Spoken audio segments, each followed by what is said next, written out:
예, 우리가 한 주간 참 많이 바빴고 또 우리가 좀 마음이 분주했겠지만 오늘 우리가 이 예배를 통해서 우리의 분주한 마음을 조금 내려놓고 우리가 하나님 말씀을 통해 주시는 그 은혜와 위로하심, 그 위로하심을 좀 우리가 은혜 가운데 깊이 좀 누릴 수 있기를 주님의 이름으로 축원합니다.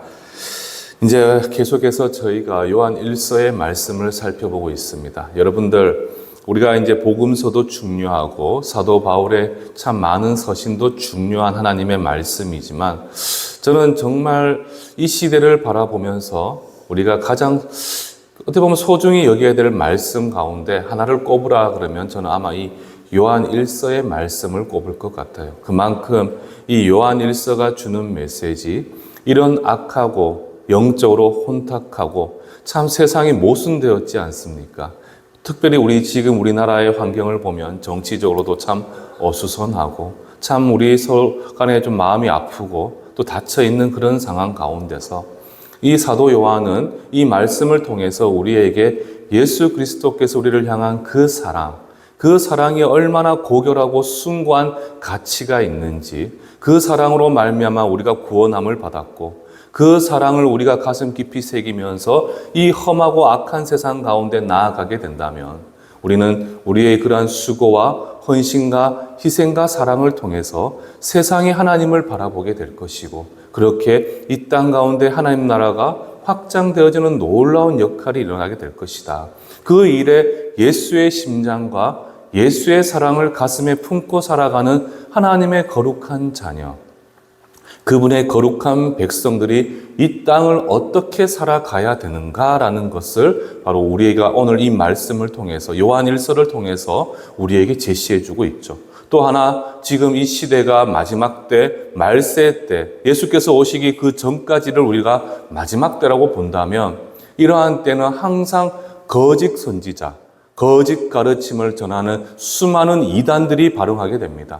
그런 이단들을 우리는 어떠한 시선으로 어떠한 믿음의 중심을 갖고 그들을 분별할 수 있고 어떻게 그들을 물리칠 수 있는가라는 것을 가장 어떻게 보면 선명하게 우리에게 가르쳐주고 있는 말씀이 바로 뭐냐? 이 요한 1서의 말씀이 되는 거죠. 그래서 우리가 다른 복음서를 보면 참 예수님은 누구시고 하나님은 어떠한 분이신가라는 것을 이야기를 하지만 그것을 간단 명료하게 짧게 정리를 한 그 서신의 내용이 바로 이 요한 1서다라고 보시면 되겠습니다. 그래서 1장 1절에 보면 뭐라고 이야기합니까? 예수님은 빛이시고 그분은 영원한 생명이 되시고 그분은 지혜가 되셔서 우리로 하여금 참 생명이 무엇인지를 바라보며 그 생명을 향해 나아갈 수 있도록 우리에게 이 가르침을 주고 있다는 사실이에요. 그래서 저는 여러분들이 이 요한 1서의 말씀을 조금 좀 여러분들이 한번 집에 가셔서도 그렇고 우리가 이제 항상 시간이 나실 때마다 좀 계속해서 묵상을 좀 하셨으면 좋겠습니다. 여러분들, 저 북한 같은 곳은 공산주의 때문에 지금 교회가 핍박을 받고 이제는 교회가 지하교회도 얼마 남지 않았다라고 이야기를 하잖아요. 그런데 그 사람들은 쪽복음이라 그래요. 쪽복음. 몇 장 남아있지 않던 자신들의 할아버지, 할머니 때에서 물려받았던 그 쪽복음을 가지고 그들은 정말 지하에 숨어서 예배를 드리고 그 말씀을 묵상하고 있잖아요. 그런데 우리는 어떻습니까? 참 귀하게도 하나님 은혜 가운데 우리는 자유 대한민국에서 어떻게 보면 이게 편안하게 우리는 예배를 드릴 수가 있잖아요.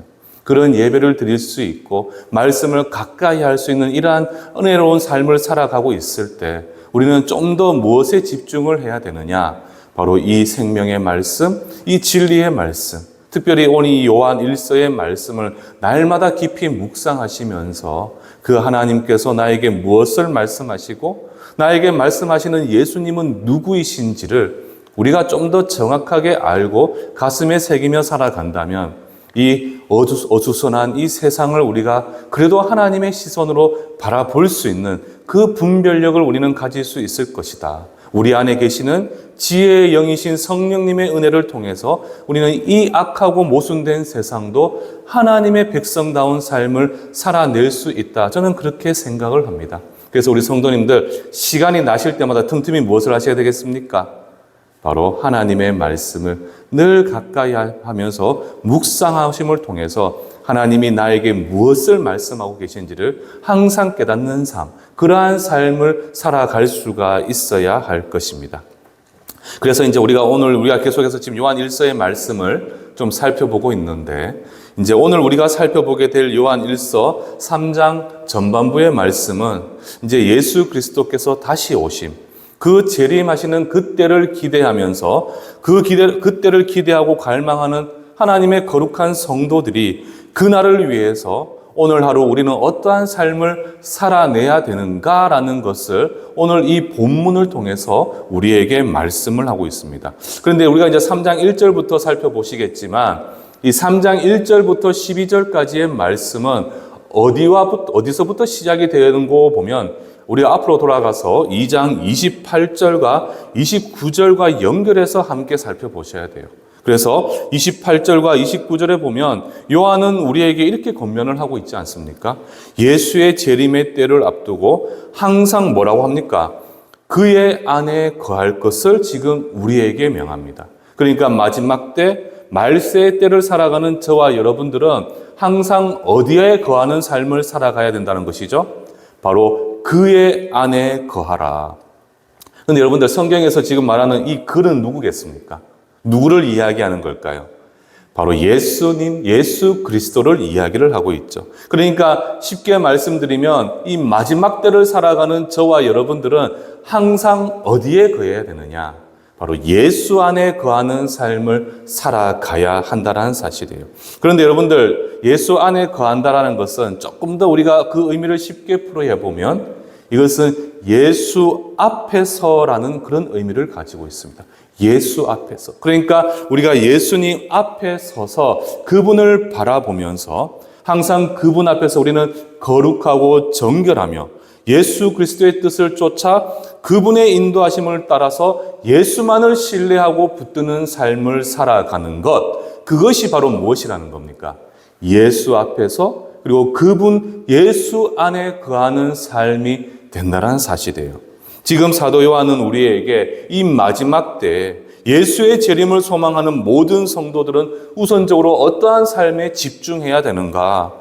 예수 안에 거하면서 그분의 거룩하신 뜻, 바로 이 하나님의 거룩한 말씀이잖아요. 이 거룩한 주의 말씀을 순종함을 통해서 온전히 자신의 삶을 누구께 맡겨야 되겠습니까? 나의 모든 삶을 예수께 맡기고 그분 앞에서 예수께서 맡기신 성도로서의 귀한 사명을 감당하는 삶을 살아내라. 이렇게 지금 우리에게 가르침을 주고 있는 것이죠. 그리고 이어서 이제 오늘 본문에 보시게 되면 이제 12절까지의 모든 말씀이 중요하죠. 참 주옥 같은 말씀인데, 그런데 그 중에서 가장 핵심이 되는 구문이 바로 무엇이냐? 오늘 저희가 함께 읽었던 3절까지의 말씀이 됩니다. 3절까지. 나머지 4절에서 12절까지는 3절까지의 내용에 대해서 구체적인 설명이다. 이렇게 보시면 될 것 같아요. 그래서 1절을 보시면 우리에게 사도 요한이 이렇게 말씀을 하고 있죠. 보라, 아버지께서 어떠한 사랑을 우리에게 베푸사 우리가 하나님의 자녀라 일컬음을 받게 하셨는가. 그러니까 하나님께서는 우리에게 어떠한 형태의 사랑을 베풀어 주셨는데 그 사랑으로 말미암아 우리는 어떻게 되었다는 겁니까? 하나님의 자녀가 되었다는 사실이에요. 그러니까 우리가 그러하도다. 그러므로 세상이 우리를 알지 못함은 그를 알지 못합니다. 이렇게 사도 요한이 우리에게 말씀을 합니다. 그러니까 여러분들 1절에서 3절까지 말씀 중에서 핵심 주제라고 할 수 있는 단어가 있죠. 바로 무엇일 것 같습니까? 하나님의 자녀. 그러니까 저와 여러분들 이 이른 시간에도 거룩한 성일을 맞이하여 예배의 자리에 나오신 여러분들, 그런데 여러분들은 누구를 경배하고 찬미하고 영광 돌리기 위하여 이 자리에 나오셨습니까? 우리는 하나님께 영광 돌리기 위하여 이 자리에 나오셨잖아요. 그런데 그 영광을 돌릴 수 있는 자격이 주어졌는데 그 자격이 바로 무엇이라는 것이죠? 바로 이 자리에 함께하고 계시는 저와 여러분들은 바로 하나님의 자녀라는 겁니다. 하나님의 자녀. 그러니까 예수의 재림을 소망하면서 살아가는 저와 여러분들이 누구인지에 대해서 정확한 영적 정체성을 지금 우리에게 밝혀 보여주고 계신다는 거예요. 하나님의 자녀, 하나님의 자녀. 참 저는 이 말씀, 특별히 이 단어를 볼 때마다 참 저는 가슴이 뭉클해집니다. 뭉클해져. 여러분들, 우리 어떻게 보면 우리 한국 사회는 어떻게 보면 좀 가족이 좀 우선이 되는 그런 사회잖아요. 그런 사회에서 우리가 우리 부모님을 바라볼 때 보면 항상 부모님을 생각할 때 어떤 것이 기억이 남습니까? 바로 자식을 향한 그 사랑, 그리고 자식을 향한 그 사랑으로 말미암아 철저한 희생과 수고와 헌신, 이게 우리 부모님을 향한 우리의 마음 아닙니까? 우리가 기억하고 있는 거잖아요. 그런 부모님의 자녀가 된 것. 저는 저희 부모님이 저희 부모님이란 사실이 저는 세상에서 참 가장 자랑스럽고 행복한 고백이 되는 거예요. 여러분도 그렇지 않습니까? 똑같다라는 것이죠. 그런데 그런 세상에서 주는 그 뿌듯함과 기쁨과 그 환희보다도 더 큰 은혜가 바로 무엇이라는 것이죠? 우리는 이 세상을 창조하신 창조주이신 하나님의 자녀라는 것입니다. 하나님의 자녀. 이거보다 우리에게 더 큰 우리의 영적 신분, 정체성과 그 신분을 나타낼 수 있는 단어는 저는 없다고 생각을 해요. 크고 놀라운 사랑, 이런 거 다 차치하더라도 우리는 누구인가라고 보았을 때 우리는 바로 하나님의 자녀가 됩니다. 하나님의 자녀. 그래서 하나님의 크고 놀라운 은혜로 말미암아 우리의 신분은 하나님의 백성을 넘어선 그분의 자녀가 되었다는 사실이죠. 그래서 로마서 8장 15절에 보시면 뭐라고 이야기를 하느냐, 우리 함께 한번 읽어보도록 하겠습니다. 시작.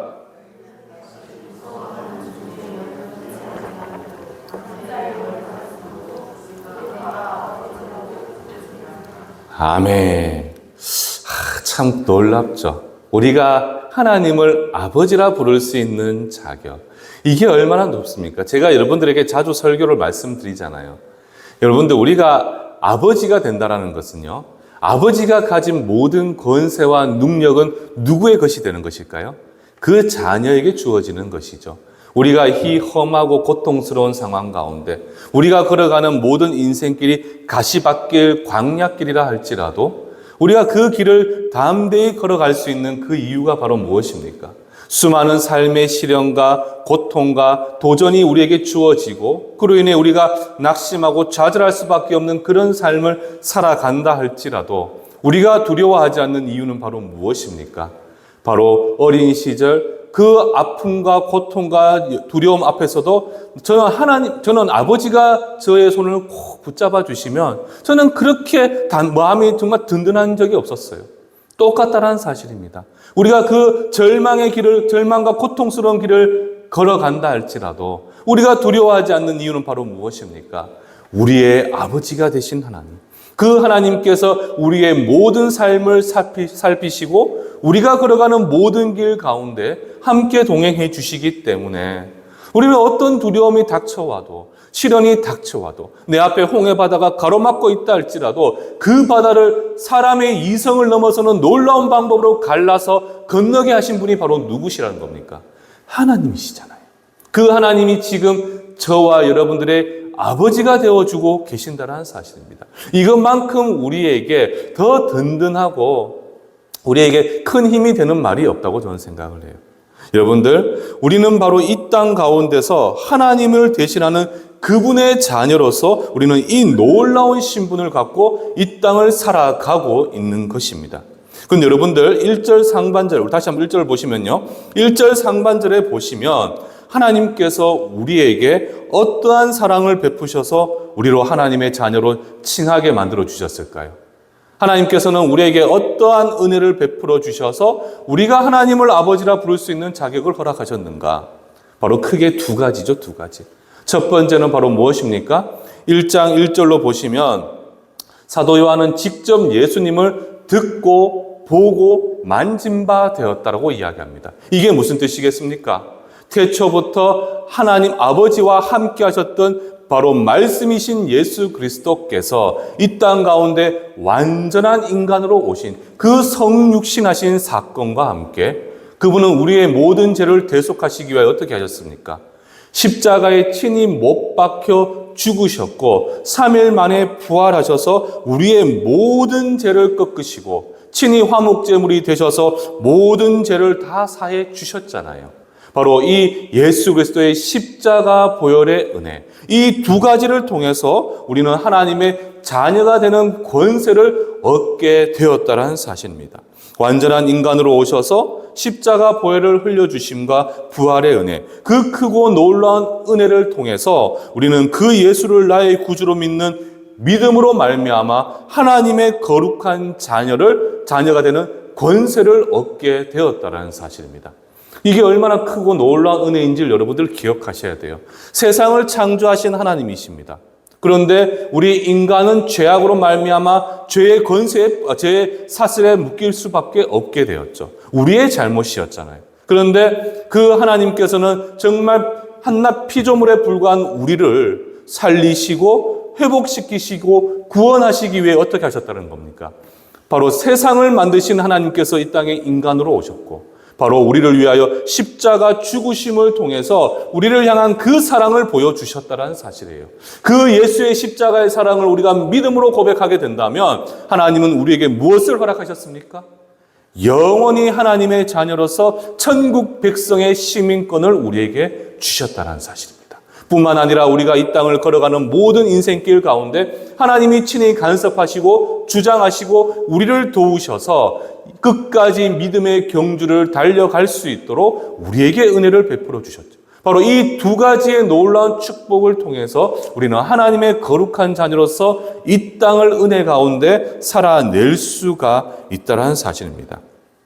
그런 우리가 하나님의 자녀란 사실, 우리가 하나님의 거룩한 백성이요 그분의 자녀라는 사실을 이 세상이 알지 못하는 그 이유가 바로 무엇이 때문이라고 이야기를 하죠? 우리가 하나님의 거룩한 자녀라는 사실을 세상이 알지 못하는 그 이유는 바로 무엇이냐? 그들이 누구를 알지 못하기 때문이다라고 말씀을 하고 있습니까? 그들이 예수를 알지 못하기. 그러니까 예수가 누구이신지, 그분이 온 세상, 온 인류를 위하여 무엇을 행하셨고 또 무엇을 예비해 놓으셨는지 그 사실을 이 세상은 알지 못하기 때문에 바로 우리로 그분의 거룩한 자녀라는 사실 역시 그들이 알지 못한다는 사실입니다. 자, 그렇다면 여러분들 이 말을 달리 한번 생각을 해볼게요. 달리 한번 생각을 해본다면 우리를 바라봄을 통해서 세상은 누구를 볼 수가 있겠습니까?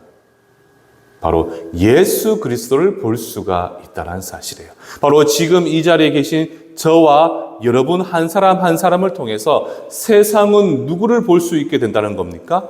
바로 예수 그리스도를 바라볼 수가 있다는 사실입니다. 그렇기 때문에 여러분들 3절 하반절에 보시면 오늘 말씀의 결론이 되겠지만 우리로 사도 요한은 무엇을 권면하고 있습니까? 그의 깨끗하심과 같이 너희 자신도 깨끗하게 해야 된다고 지금 우리에게 말씀하고 있잖아요. 이 말씀은 예수를 구주로 영접한 저와 여러분들이 이 땅에서 가장 최우선적으로 추구해야 되는 삶의 본분이 된다는 사실입니다. 여러분들, 우리를 통해서 살아계신 하나님을 세상은 바라보게 됩니다. 그렇기 따라서 우리의 아버지이신 하나님이 누구이시고 그분이 어떤 분이시며 우리의 삶을 통해서 우리는 예수 그리스도를 내 삶을 통해 세상 가운데 증거할 수가 있어야 되겠죠. 그렇기 때문에 여러분들, 우리는 예수께서 죄악 앞에서 어떤 분이셨습니까? 그분은 완전 무결하신 분이고 거룩하심과 같이 우리도 이 땅 가운데 이 땅을 살아가면서 어떤 삶을 살아야 되겠습니까?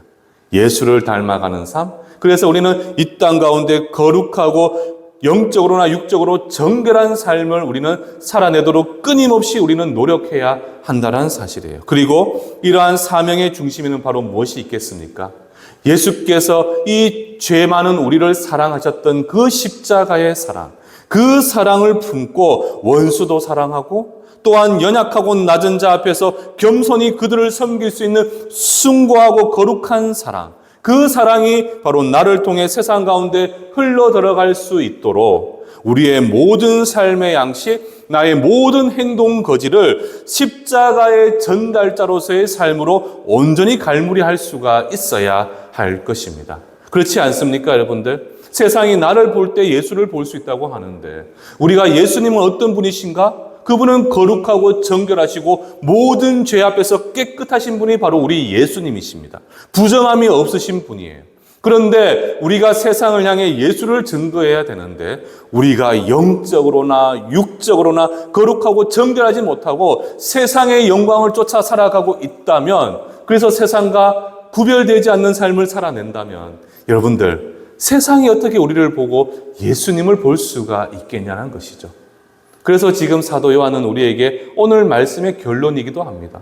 우리가 예수를 믿는다면, 저와 여러분들이 예수의 거룩한 자녀라면 우리는 영적인 뿐만 아니라 육적인 삶 가운데서도 하나님의 말씀을 쫓아서 참되고 복되고 거룩하고 순결한 삶을 살아낼 수가 있어야 되고, 그러한 수고와 헌신 가운데는 무엇이 가장 우리 중심에 자리 잡아야 된다는 겁니까? 예수님께서 나 같은 죄인도 사랑하셨던 그 십자가의 사랑을 가슴에 새기면서 이 세상을 바라보면서 우리는 어떤 삶을 살아야 되느냐? 그들이 나를 통해 예수를 바라볼 수 있는 그 은혜로운 삶을 우리는 온전히 삶을 통해 증거할 수가 있어야 합니다. 사랑하는 우리 성도 여러분들, 저는 여러분들이 그러한 삶을 살아가길 소망합니다. 여러분들 예수를 믿는다면, 우리가 예수를 믿게 된다면 우리는 예수의 말씀을 쫓아 살아갈 수밖에 없어요. 내가 예수를 믿는다면 내 삶은 예수를 증거하는 삶을 살아낼 수밖에 없습니다. 그게 바로 무엇입니까? 너 믿는다고? 예수를 믿는다고? 예수를 믿는다면 예수님의 말씀이 너의 삶의 전부가 되어야 되지 않겠어? 그래서 말씀을 순종함을 통해서 내가 하나님을 얼마나 사랑하고 있고 오직 예수님만이 나의 구원자 되심을 네가 믿음으로 고백하는 거, 그 말씀을 순종함을 통해서 나타내 볼 수가 있잖아. 그게 바로 무엇입니까? 야고보서의 주제잖아요. 야고보서의 주제. 저는 참 안타까운 것이, 저는 교회사를 전공을 했잖아요. 초대교회에서부터 저는 참 많은 부분들을 살펴봤지만, 교회의 역사를 살펴봤지만 왜 참 교회가 이렇게 시끄럽고 흔들릴 수밖에 없느냐? 주의 백성들이 하나님의 말씀 앞에 서게 되면요, 아까 말씀드렸잖아요. 우리는 예수를 증거하는 삶을 통해 세상 가운데 그리스도의 향기가 흘러들어가게 된다고요. 정말 하나님의 선한 영광이 세상 가운데 흘러들어갈 수밖에 없는데 왜 지금도 세상이 이렇게 악하고 이렇게 모순된 세상이 되었을까? 저는 그것은 우리의 잘못이라고 저는 생각을 합니다. 믿는 자들이, 교회가 하나님의 영광을 나타내 보여야 되는데 어느 순간부터 하나님의 영광을 쫓는 것이 아니라 세상의 영역을 쫓아 살아가고 있고, 정말 하나님의 뜻을 위하여 순종의 삶을 살아내야 되는데 어느 순간부터 세상의 기쁨이 나의 기쁨과 만족이 되는 삶을 살아가고 있고, 그러다 보니까 세상과 우리는 특별히 구분되어지는 모습도 보이지 않고, 그런데 우리가 어떻게 십자가 그리스도의 향기를 세상 가운데 흘려보낼 수가 있을까요? 저는 정말 초대교회에 제가 초대교회를 전공하다 보니까, 그러니까 초대교회 참 우리 사도들과 우리 교부들의 그 수고와 헌신을 기억해 보면 그분들은 끝까지 자신의 삶을 통해서 예수의 십자가의 사랑을 나타내 보려고 끊임없이 그들은 치열한 영적 전쟁을 치러왔습니다. 그러면서 정말 세상이 나를 통해서 하나님을 바라보았을 때 하나님의 그 크고 놀라운 숭고한 십자가의 사랑을 깨닫게 되고, 그 사랑을 깨닫게 되었을 때 그들은 예수를 바라보면서 예수만이 나의 구주 되시고 예수만이 나의 영원한 생명이 되시고 예수만이 나의 참 구원의 길이 되신다는 사실을 세상이 바라보면서 그렇게 죽게 돌아오도록 그들은 그 삶을 통해 증거했다는 것이죠. 저는 우리 성도님들이 그런 삶을 살아가기 소망합니다. 세상에 수많은 이데올로기가 있잖아요. 나를 구원해 줄 것만 같은 그런 이데올로기, 그 어떤 세상의 가치와 신념들, 저는 여러분들 그 위에보다 더 큰 상위 어떻게 보면 신념과 가치가 바로 우리 하나님의 말씀이 아닐까 저는 생각을 해요. 아니, 생각하는 게 아니라 그렇게 저는 확신하고 믿습니다. 오직 하나님의 말씀, 이 생명의 말씀을 우리가 믿음으로 받아들이게 되고, 오직 예수님만이 나의 참된 유일한 구원의 길이 되신다면, 이 땅을 다스리고 통치하시는 분은 바로 예수라는 사실을 우리가 믿음으로 고백하게 된다면, 여러분들, 우리는 그 하나님의 자녀로서 이 땅 가운데 말씀을 통해 예수의 영광을 나타내 보이게 된다면 저는 이 땅이 주의 은혜 가운데 새롭게 회복되어지고 참된 거룩한 하나님의 나라가 전 될 것이라 저는 믿고 확신합니다.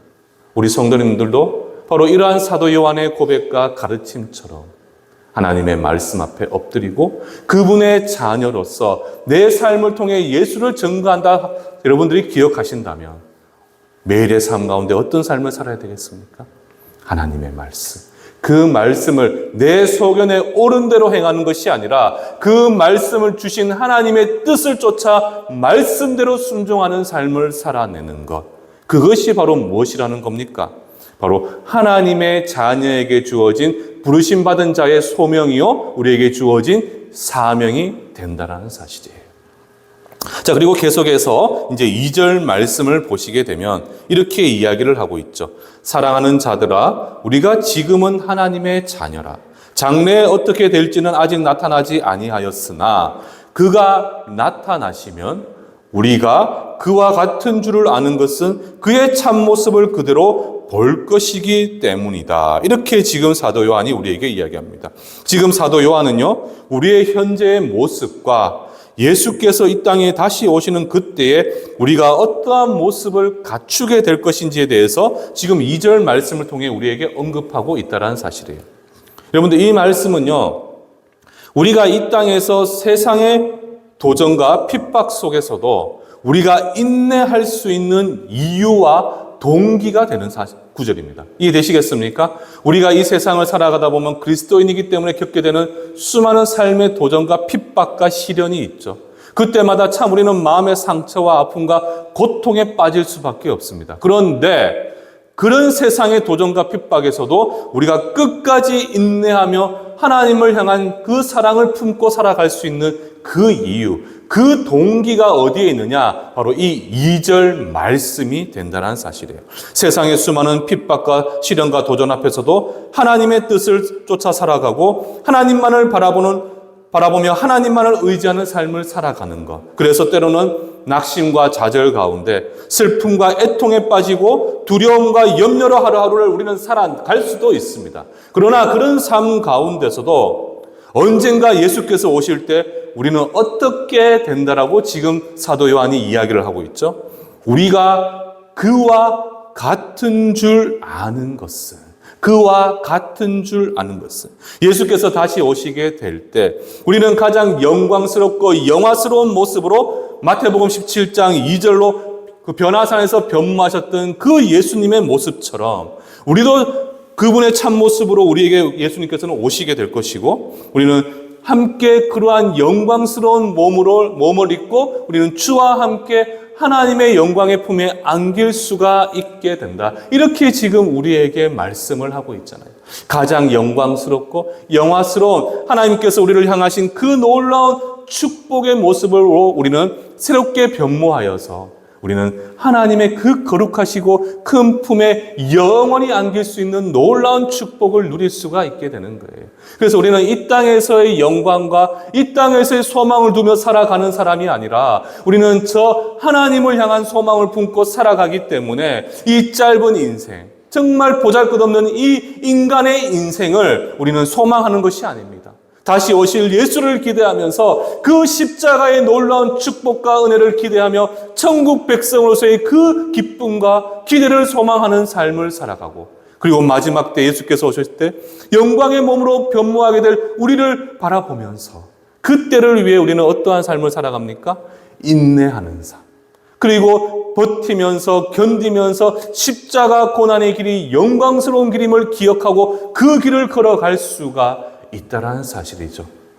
그게 바로 여러분들 초대교회 그 사도들과 이 성경의 가르침이 된다라는 사실이에요. 우리는 여러분들 세상의 영광을 쫓는 사람이 아닙니다. 세상에서의 부귀 영화를 쫓는 사람들도 아니고, 그 부귀 영화라는 거 하나님이 주신다면 또 후히 주시고 꾸짖지 않으시잖아요. 우리에게 육신의 강건함도 주실 것이고 애굽의 악질이 우리를 힘들게 하지 않을 것이며 이른 비 늦은 비를 통해 모든 우리의 삶의 필요를 채워주시고 구름 기둥 불 기둥으로 우리를 안전하게 보호하실 리가 바로 누구시라는 겁니까? 우리의 예수 그리스도가 되신다는 거예요. 그 예수님의 선한 은혜와 그 동행하심을 통해서 끝까지 믿음의 경주를 향해 달려가게 된다면 여러분들, 우리에게 주어진 것은 다른 게 아닙니다. 마지막 때 오실 예수님, 그 예수님을 내가 내 눈으로 바라보며 그분께서 나를 참 영화롭고 영광스러운 모습으로 바꾸어 주셔서 함께 그분의 손을 잡고 그분의 품에 안길 것을 기대하는 삶, 이게 우리가 지향하고 우리가 바라보는 그리스도인의 삶의 모습 아니겠습니까, 여러분들? 우리가 그런 하나님의 놀라운 은혜를 누리고 있는 하나님의 자녀이기 때문에 이 땅 가운데 그런 하나님이 주시는 놀라운 소망이 나만의 소망이 되는 것이 아니라 이 세상의 소망이 될 수 있도록 우리의 삶을 통해 예수가 증거되어지고 그렇게 십자가의 생명의 복음이 세상 가운데 흘러들어갈 수 있도록 우리는 끊임없이 수고하고 노력하는 삶을 살아낼 수가 있어야 합니다. 그래서 3절로 아까 제가 말씀드렸죠. 하나님의 자녀들, 예수의 재림에 대한 소망을 품고 살아가는 저와 여러분들과 같은 성도들은 매일의 삶에서 어떻게 해야 된다고 말씀을 드렸죠? 거룩하고 그리고 깨끗하심과 같이 너희 자신도 깨끗이 하는 삶, 정결한 삶을 살아가라. 그런데 그 이유가 바로 무엇입니까? 5절 하반절에 보시면 예수님은 어떤 분이라고 말씀하시죠?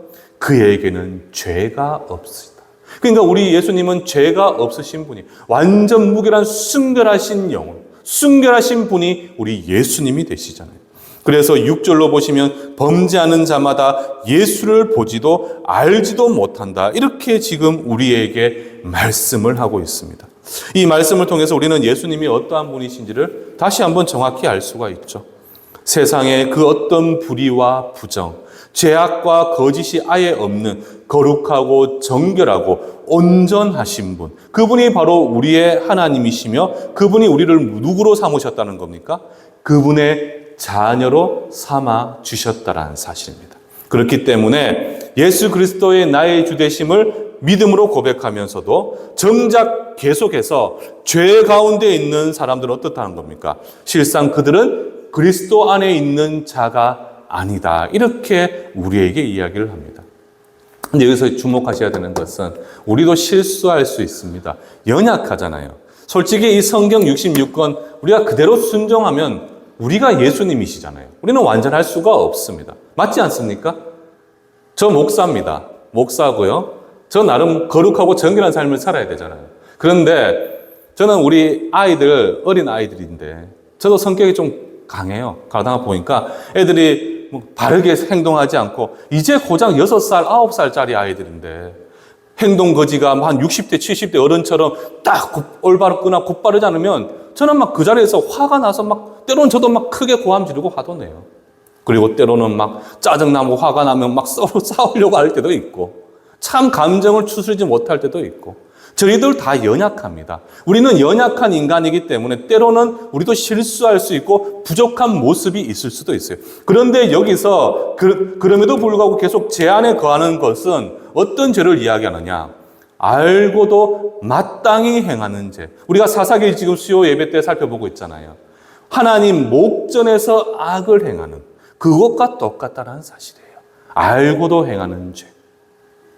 우리는 실수할 수 있고 연약한 모습이 있는 걸 아시기 때문에 그 십자가 보혈의 은혜로 다 덮어주셨잖아요. 우리의 죄를 사해 주셨고. 그런데 우리가 알고도 행하는 죄, 그 알고도 행하고 이스라엘 백성들처럼 하나님의 구원의 은혜를 온전히 누리고 있음에도 불구하고 여전히 그들은 여호와 목전에서 악을 행하고 죄악을 범하는 그러한 모습들, 바로 그러한 모습들은 바로 뭐라는 겁니까? 우리는 예수를 보지도 못했고 알지도 못하는 자가 된다는 사실이에요. 따라서 지금 저와 여러분들은 예수를 나의 구주로 영접한 하나님의 자녀들은 예수를 닮는 거룩한 사명자의 삶 가운데 어떤 불의와 부정도, 그 어떤 죄악도 가까이 하지 않고 모든 시간을 우리는 순결한 삶을 살아낼 수 있도록 끊임없이 수고하고 노력을 해야 할 것입니다. 그 사실이 바로 이어지는 7절에서 12절까지 말씀을 통해서 좀 더 구체적으로 우리에게 이야기를 하는 거죠. 이 땅 가운데서 살아내야 되는 참된 신앙의 모습을 말씀하면서 죄를 짓지 않고 하나님의 공의를 행하면서 주 안에서 서로 사랑할 것을 지금 우리에게 이야기를 하고 있습니다. 여러분들, 결국 사도 요한이 우리가 1장에서부터 살펴보고 있지 않습니까? 계속해서 예수 그리스도가 누구인지, 그분의 신분을 말씀하시고 또 그분은 어떠한 분이신지 말씀하시는 그 이유가 바로 무엇 때문일까요, 여러분들? 무엇 때문에 사도 요한은 1장에서부터 계속해서 이 많은 시간들을 할애하면서까지 우리에게 예수가 누구이신지를 말씀하고 있겠습니까?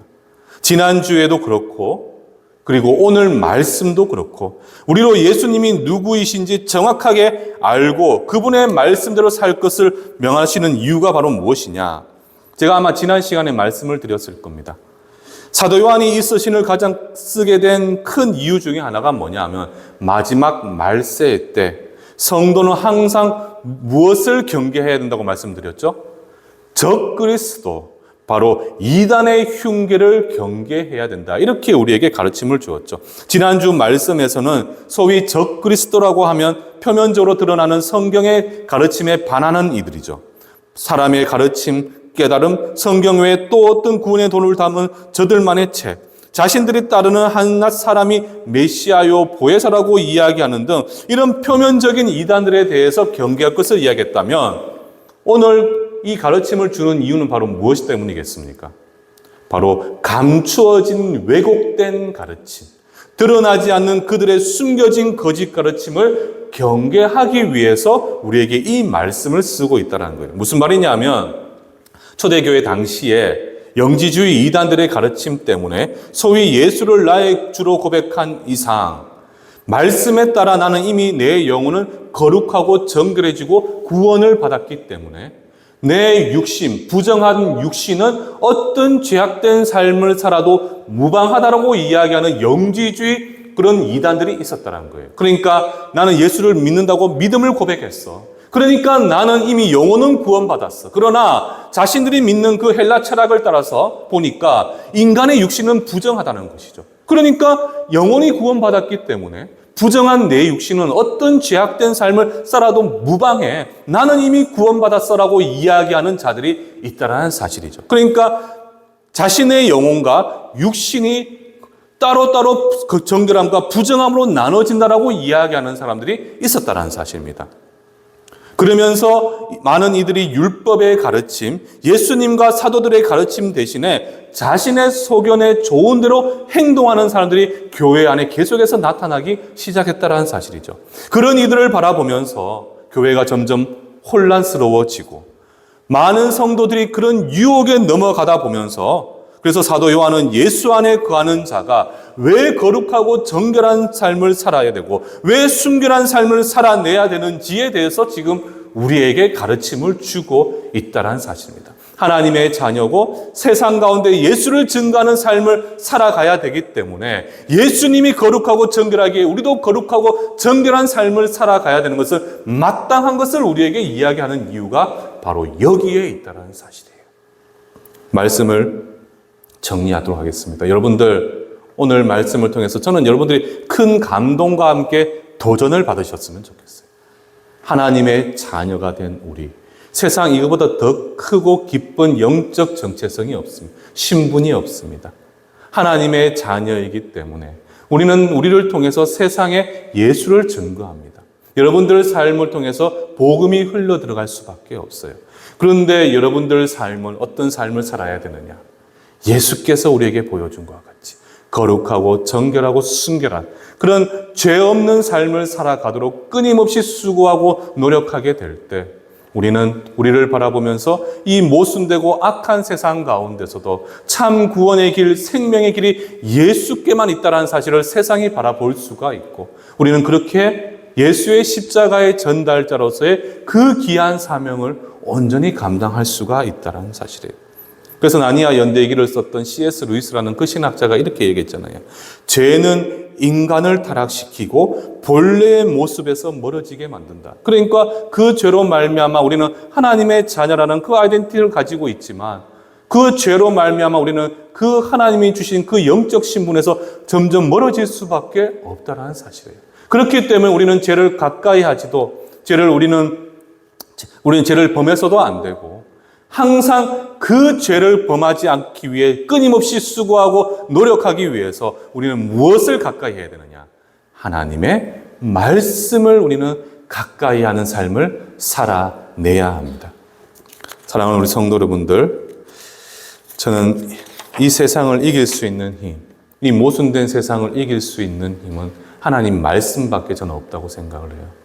세상이 여기가 구원이 있다, 저기가 잘났다, 여기가 참된 길이다 아무리 떠들고 이야기를 해도 오직 구원의 길, 생명의 길, 그것은 바로 하나님의 말씀만을 통해서만 우리가 바라볼 수가 있고 그 말씀의 주인이신 예수님을 믿을 때 우리는 참 구원의 길에 이르게 됩니다. 그리고 제가 여러분들에게 말씀드리고 싶은 것은 참 세상이 요즘 많이 혼란스럽잖아요. 정치적으로도 혼란스럽고 이런 세상에 진짜 참된 것을 분별할 수 있기 위해서 더더욱 우리는 말씀을 의지하고 그 말씀을 붙들고 이 세상의 혼란스러움이 하나님의 통치와 다스림을 통해서 회복될 수 있도록 기도하게 될 때 우리는 하나님의 선한 은혜를 믿음의 눈을 들어 바라볼 수 있는 놀라운 축복을 누릴 수가 있게 될 것입니다. 그래서 저는 여러분들이 말씀을 가까이 하는 삶, 그리고 예수님을 사랑하는 그러한 삶, 그리고 예수께서 보여준 그 십자가의 사랑을 가슴에 새기는 삶을 살아가는, 그래서 세상 가운데 여러분들을 바라보면서 예수님이 계시는구나, 나를 통해서 예수님은 살아계시는구나, 나 같은 보잘것없는 인간도 하나님의 자녀로 삼아주셨듯이 저 세상도 하나님의 자녀로 세워질 수가 있구나, 이러한 모습들을, 이러한 은혜들을 세상 가운데 증거하는 삶을 살아내실 수 있는 기업복된 우리 충성교회 성도님들 되시기를 주님의 이름으로 축원합니다.